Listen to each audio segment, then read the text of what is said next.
Subscribe Mr. Lalvid. नमस्कार साथियों, कैसे हैं आप? आशा है आप सभी स्वस्थ होंगे, मस्त होंगे और तंदुरुस्त भी होंगे।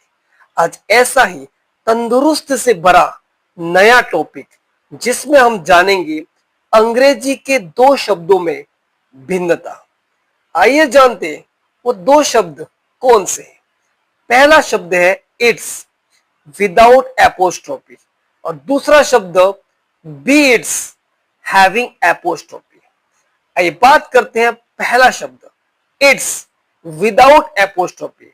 जब इट्स का प्रयोग जिसमें एपोस्ट्रोफी आईटी के साथ नहीं हुआ है उस समय इट्स एक पॉजिटिव एडजेक्टिव के रूप में काम आता है और यह non living thing, non living object और एनिमल के पोजीशन को दर्शाता है।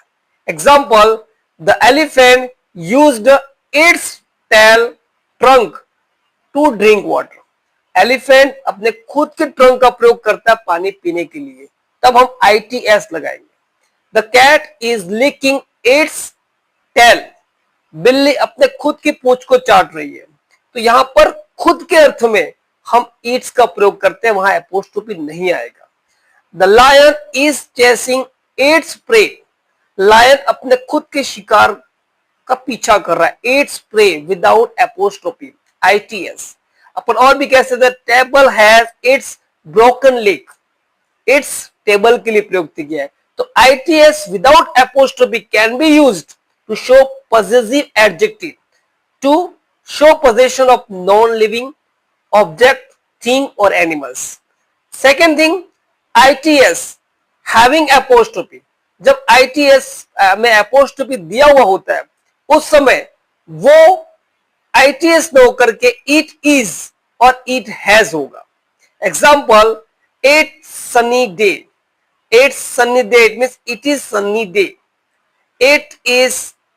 It's going rainy weather.